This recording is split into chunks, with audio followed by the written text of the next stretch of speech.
Hola, ¿cómo están? Yo soy Diego Fero y bienvenidos a Jóvenes Pensantes. El día de hoy vamos a hablar de un tema que sin duda ha tomado protagonismo por cuenta de la pandemia. Y es que hace unos meses, a mediados de 2021, fue ratificado el nuevo ministro del Ministerio de Ciencia, Tecnología e Innovación, Tito Cristián, como el representante precisamente que iba a asumir esta cartera que nacía de lo que antes conocíamos como Colciencias. Pues bien, en redes sociales la polémica no fue menor porque muchos sectores desde la academia terminaron criticando tanto las credenciales académicas como éticas del nuevo ministro, y esto desató una cantidad de comentarios alrededor de la manera como iba a funcionar el Ministerio de Ciencia, Tecnología e Innovación. Pues la ciencia es el tema que nos trae hoy a Jóvenes Pensantes, y precisamente para hablar de esto con diferentes posturas, pues tenemos diferentes invitados. Así que vamos a arrancar presentándolos a ellos. Inicialmente a don Camilo Narváez, quien es profesional de talento apropiación de MinCiencias. También tenemos a Judy Constanza Beltrán, que es fonoaudióloga, psicóloga de la Universidad Nacional y candidata a doctora en psicología. Y a don David Vega, ingeniero químico y microbiólogo de la Universidad de los Andes. A mi izquierda me acompaña María Fernanda Clavijo, quien es licenciada en educación infantil y estudiante de último semestre de antropología. Y finalmente a don John García, él es máster en ingeniería industrial y estudiante de doctorado en ingeniería de la Universidad Nacional. Pues bien, han sido muchas las posturas que hemos escuchado a raíz de la pandemia, precisamente porque digamos que puso sobre el papel la importancia de la ciencia para un país y por supuesto para Colombia. Pero para entender realmente el contexto bajo el cual nos movemos en Colombia frente a la ciencia, pues el equipo de producción de Jóvenes Pensantes nos preparó este informe.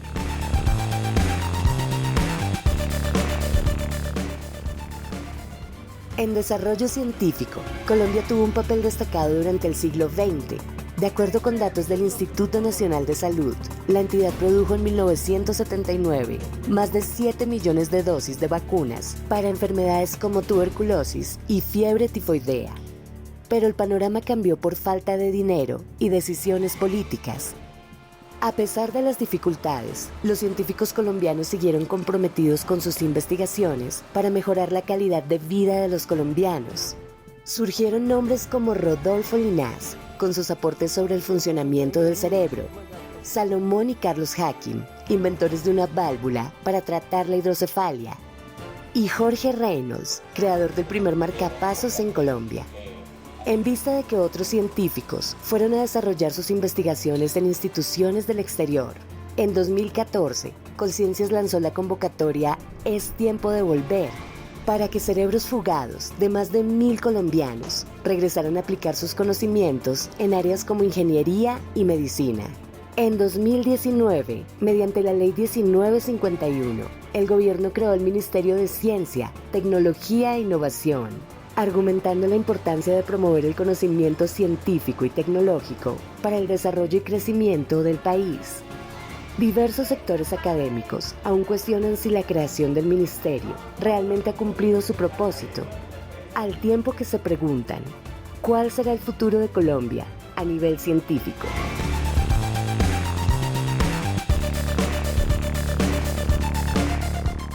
Pues como se dan cuenta, digamos que el recorrido que ha vivido Colombia alrededor de la ciencia no es que no haya sido importante, pero sí se siente que previo a la pandemia, sin duda el protagonismo no era mucho. Y a partir precisamente de esa coyuntura que vivió todo el mundo, pues de allí nace la intención, si se quiere también, de reforzar lo que podría llegar a ser la inversión, el trabajo, el desarrollo que pueda desarrollar Colombia, valga la redundancia, en este campo o en este tema. Camilo, quería arrancar preguntando precisamente por eso, por lo que significó la pandemia para Colombia, y lo que muchos dijeron que fue un manejo entre comillas exitoso y otros que de alguna manera sintieron que desnudó todas las falencias que tiene Colombia.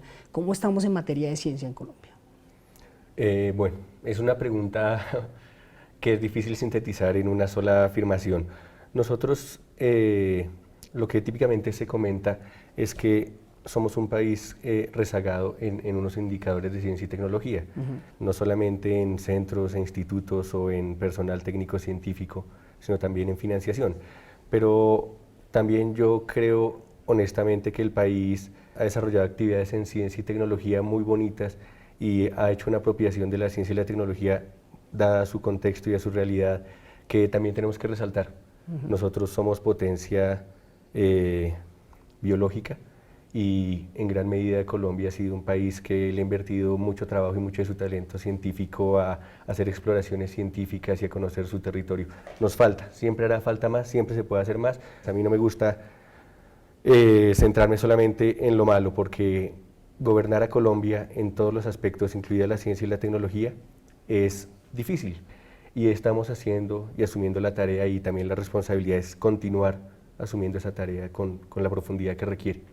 Yo creo que sin duda, María Fernanda, lo que sí termina, digamos, sonando a raíz de lo que veíamos en el informe, es que los referentes científicos son muy lejanos, no son de nuestra generación, y yo creo que eso en la infancia hace mella. Desafortunadamente, muchos de estos chicos y chicas que están creciendo en la periferia de nuestro país no alcanzan a proyectarse para saber qué, o para poder decir yo quiero ser un científico, quiero ser un astronauta, quiero dedicarme a X o Y, porque nunca tienen, digamos, ese tipo de cercanía, y mucho menos si los referentes son lejanos. Sí, por supuesto, creo que incluso no solo en lo rural, sino también en lo urbano, y no solo en términos de referentes de científicos, ingenieros y demás, pero también del rol de las mujeres dentro de las ciencias y las tecnologías. Creo que es algo en lo que hemos avanzado a lo largo de estos años, pero aún hay vacíos en temas de representación nacional, de género, y de estas áreas, como en lo escolar, en las infancias, incluso también siento que dentro de la educación superior.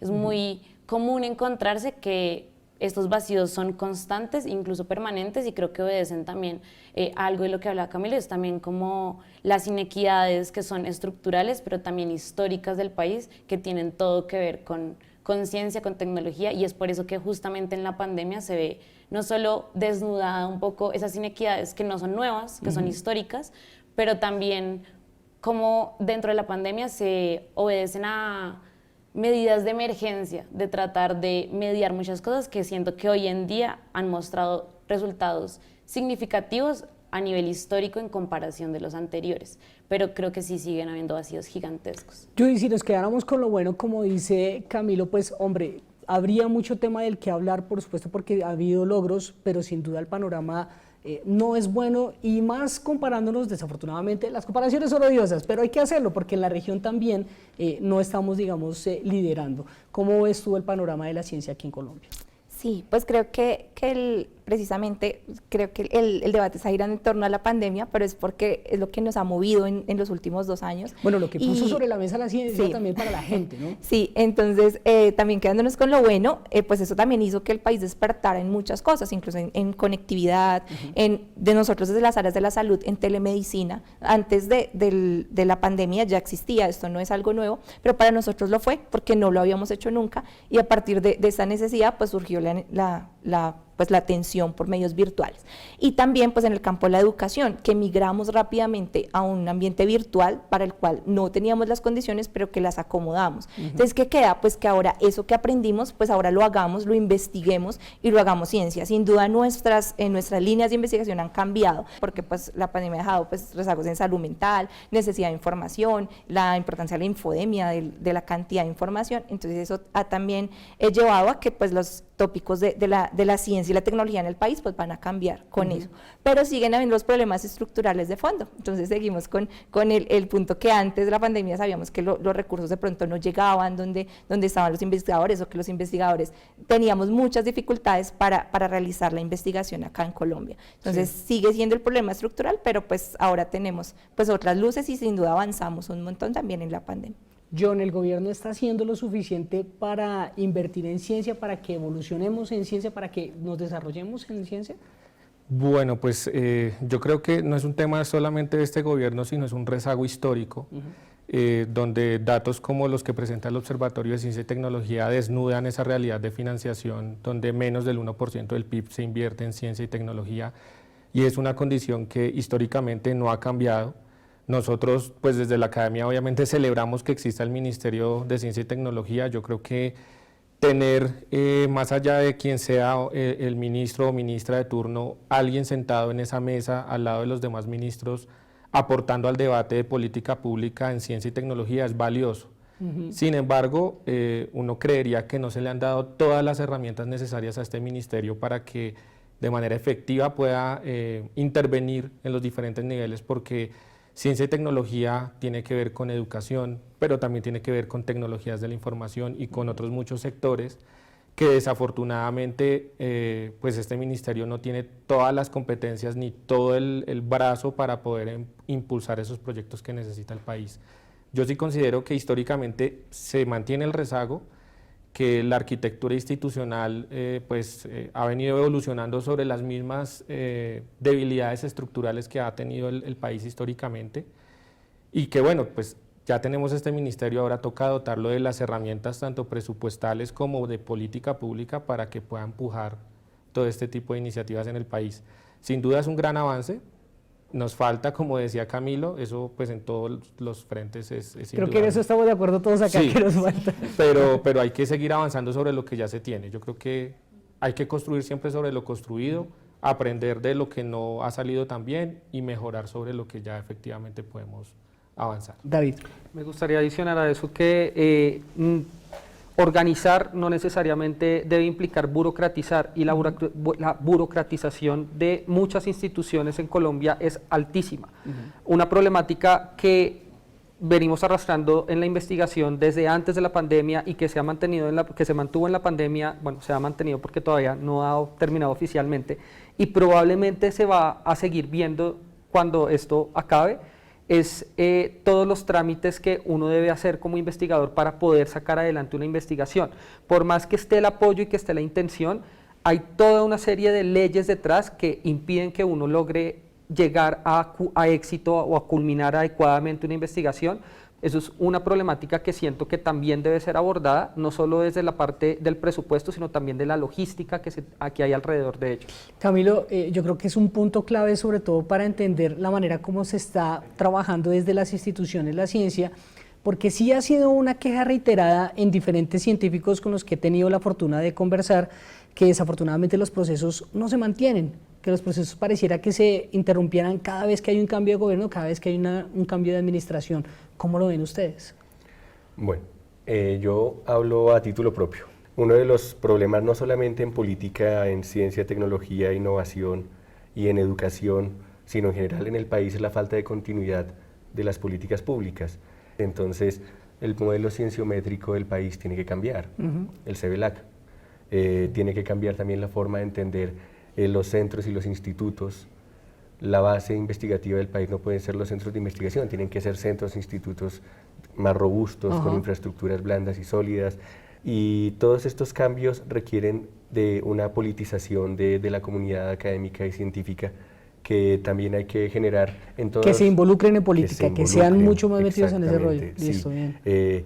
Porque la institucionalidad está ahí, y la institucionalidad, la soberanía y la autonomía de los individuos se ejerce, no hay que dejarla en manos de la institucionalidad per se, asumiendo que por estar ahí van a actuar en consideración de los intereses de la ciudadanía. Sí. Y claramente también implica que las universidades y los institutos y los académicos tengan un debate interno, porque en gran medida el sistema de ciencia y tecnología no crece ni se expande también porque puede haber intereses internos de mantener un statu quo. Claro. Entonces también es necesario que las universidades tengan esos debates con las vacas sagradas y con los institutos sagrados, como para democratizar la ciencia y también... Y para que se vea alguito, ¿no? Para que todo lo que se viene trabajando se pueda ver.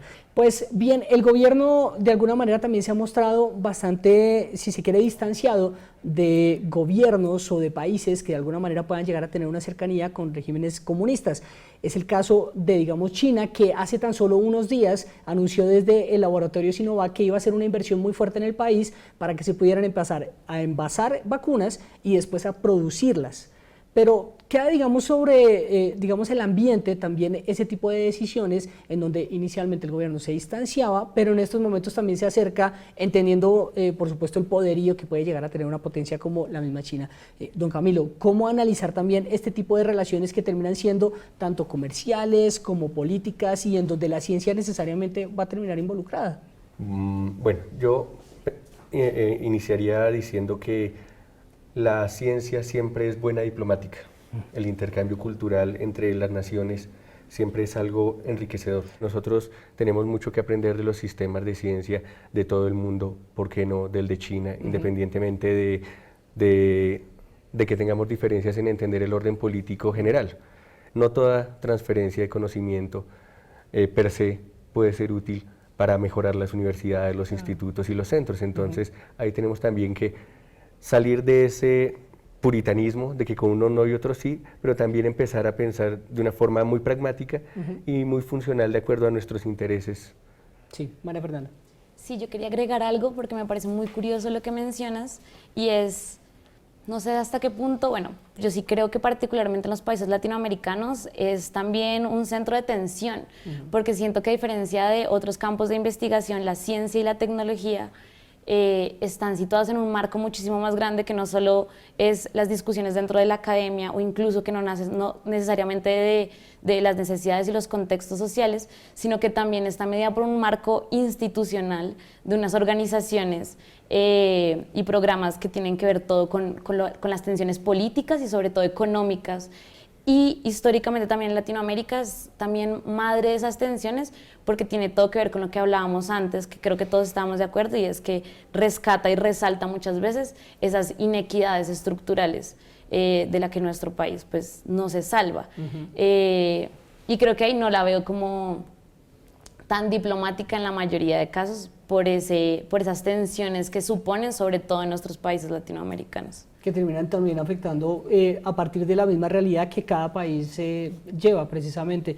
John, precisamente para seguir digamos sobre esa línea, mencionábamos el tema digamos de China, pero también hay un país por ahí muy cercano que ha tenido un desarrollo importante y que de golpe no tiene esa misma cercanía con un gobierno como el colombiano como lo puede haber sido Cuba, ¿sí? Y ahí hay una tensión sin duda política que necesariamente también va a atravesar lo que pudiera llegar a ser un beneficio para la región. ¿Cómo lo analizas vos? Bueno, ahí es cuando uno dice que todos los seres humanos por esencia somos políticos, pero en las instituciones debería existir un régimen, como lo mencionaba Camilo, compartido entre políticos y tecnócratas. Claro. Entonces, yo creo que sí es importante lograr diferenciar esos marcos donde si bien podemos tener diferencias ideológicas, políticas, no deberíamos politizar per se la ciencia, sino que el debate debería estar centrado en eso que se está haciendo allá puede beneficiar o no el contexto en el cual yo habito y existo y puede beneficiar a mi sociedad. Y yo creo que eso es una reflexión que como sociedad debemos hacer todos, venga, tenemos que jalar para el mismo lado porque en y por lo menos sacar de la politización a la misma ciencia. Exacto, ¿no? Se Okay. ideologizan cosas que no tiene sentido por qué ideologizar. Claro. Y truncan muchas cosas que pudieron haber salvado más vidas. De acuerdo. Judy, sobre ese tema, también pensando en cómo la ciencia eventualmente puede verse politizada en la actualidad, ¿no?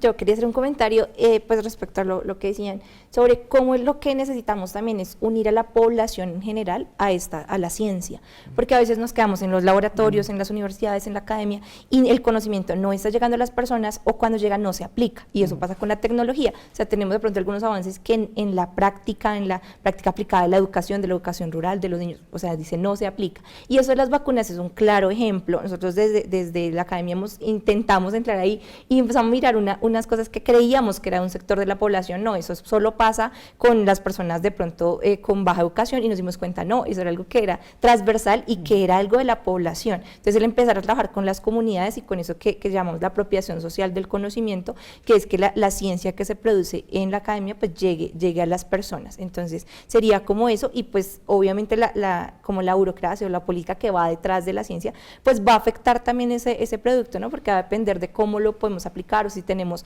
libertad o no de un privado o de una exigencia de otro país, pero siempre pensando en nuestro contexto y creo que eso a veces nos falta pues en el país, porque como digamos que lo que producimos es limitado, entonces los ejemplos que tenemos propios son pocos, entonces ese sería importante desde esta ciencia y tecnología llegar a las personas.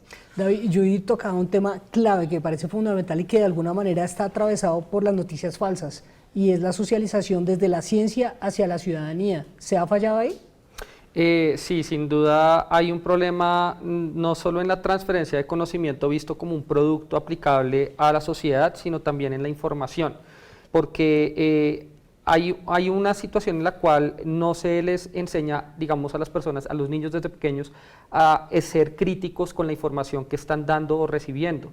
Entonces, desde ahí ya hay un problema que toca resolver para que cuando se trata de hablar de temas científicos, estos temas lleguen con claridad. También es responsabilidad por parte de los científicos generar un lenguaje que sea asequible a la sociedad, al común de la sociedad, pero también entonces aquí viene una parte de responsabilidad por parte de por ejemplo, el Estado, en acompañar y en establecer unas políticas que, digamos, por ejemplo, lleven a que se enseñe la ciencia de otras maneras. Sí.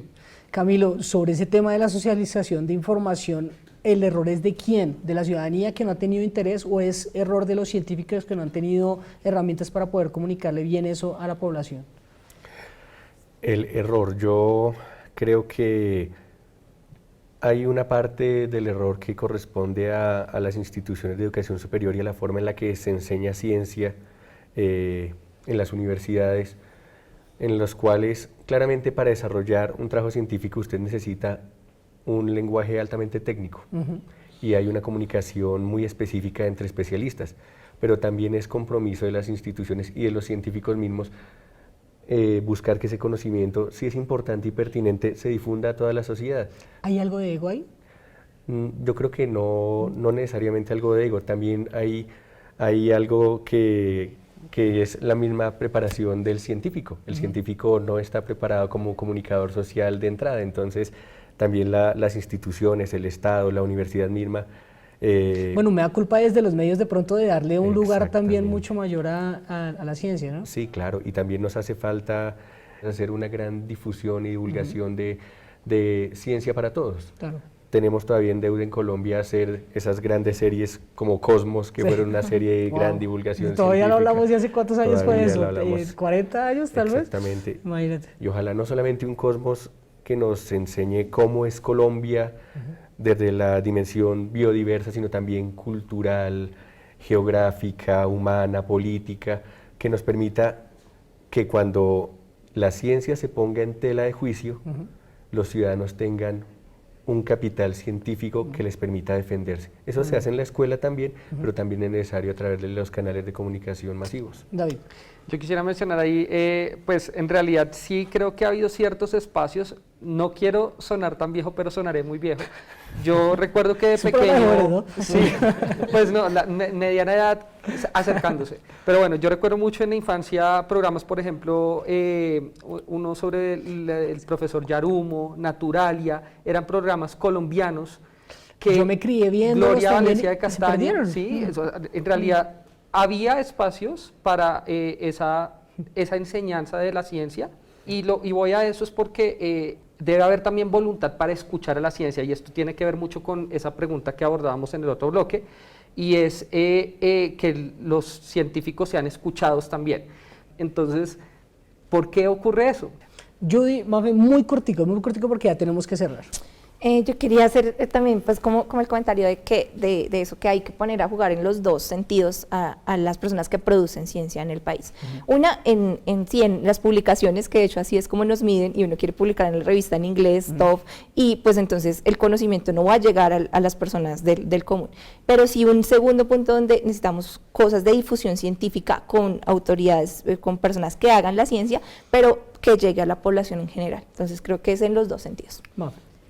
Sí, yo difiero un poco de lo que mencionaban porque, claro, yo creo que hay muchos errores en términos de la difusión científica que tenemos en el país, pero yo sí creo que es algo profundo en que yo creo que sí es algo de ego, por ejemplo, porque yo sí creo que nace desde el imaginario de donde las ciencias están desde una construcción muy positivista, donde está en el laboratorio encerrado supremamente lejos, y creo que por eso no son escuchados, porque no se sientan a investigar justamente con las comunidades, con los niños y niñas, con las adolescentes, con las poblaciones, en verdad, de todo el territorio nacional o de muchas cosas, y creo que si uno no escucha, tampoco puede ser escuchado, y creo que es una de las falencias más grandes que hay en ciencias, y creo que es el aporte que le hace las humanidades a la investigación en ciencias y tecnología, y es justamente problematizar eso, pero también generar unas investigaciones muchísimo más colaborativas que permitan una mejor difusión de la ciencia y de la tecnología. Don Camilo, Se nos acabó el tiempo, yo sé que quería darnos una vez más un comentario precisamente sobre lo que significa o lo que de alguna manera venimos hablando de lo que es la ciencia en nuestro país, las falencias, las dificultades, cuáles deberían ser, digamos, esos nortes que deberíamos tomar para poder llevarla a buen puerto y en definitiva la manera como la ciudadanía se siente involucrada o no tanto dentro del marco de la ciencia. Pues esto fue todo por hoy en Jóvenes Pensantes. A David, a John, a María Fernanda, a Judy y a don Camilo, muchísimas gracias por estar acá. Y a ustedes, gracias por conectarse con la señal de Canal Congreso y con Jóvenes Pensantes. Nos vemos en un próximo episodio para hablar de más temas que le interesan a los jóvenes acá. Chao pues.